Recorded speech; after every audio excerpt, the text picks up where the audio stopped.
যশোরের কেশবপুর পৌর শহরের কেন্দ্রীয় কালী মন্দিরে গ্রিল কেটে ১২ ভরি স্বর্ণালঙ্কার সহ প্রায় ২০ লাখ টাকার মালামাল লুট করেছে দুর্বৃত্তরা। বুধবার দিবাগত রাতে এ ঘটনা ঘটে। কেশবপুর কেন্দ্রীয় কালী মন্দিরের পুরোহিত আরাধন চক্রবর্তী বলেন, চোরেরা বুধবার গভীর রাতে মন্দিরের দুটি গ্রিল কেটে মায়ের সোনার গহনা সহ প্রায় ২০ লাখ টাকার মালামাল নিয়ে গেছে। মায়ের গহনা, স্বর্ণের গহনা প্রায় ১২ থেকে ১৩ ভরি, রূপা সহ মোট টাকার পরিমাণ হবে ২০ লক্ষ টাকা। এ ধরনের এত বড় চুরির ঘটনা আমাদের কেশবপুরে এ ধরনের কখনো ঘটেনি মায়ের মন্দিরে।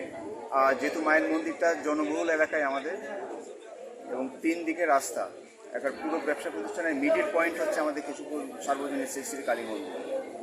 তবে আমি প্রশাসনের দৃষ্টি আকর্ষণ করছি যাতে আমাদের হিন্দু কমিউনিটি বা যাতে আঘাতটা যাতে আমাদের রক্ষা হয়, প্রশাসনের কাছে আমার এই আকুল আবেদন। কালী মন্দিরের সাধারণ সম্পাদক কনক সেন বলেন, কেশবপুর কালী মন্দিরটি পৌর শহরের প্রাণ কেন্দ্রে অবস্থিত।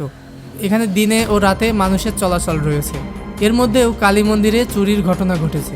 চোরেরা দীর্ঘক্ষণ এখানে অপেক্ষা করে দুটি গ্রিল কেটে কালী মন্দিরে প্রবেশ করে মায়ের সমস্ত গহনা চুরি করে নিয়ে গেছে। কেশবপুর থানার ওসি মোহাম্মদ জহিরুল আলম বলেন, কালী মন্দিরের চুরির ঘটনাটি নিয়ে তদন্ত শুরু হয়েছে।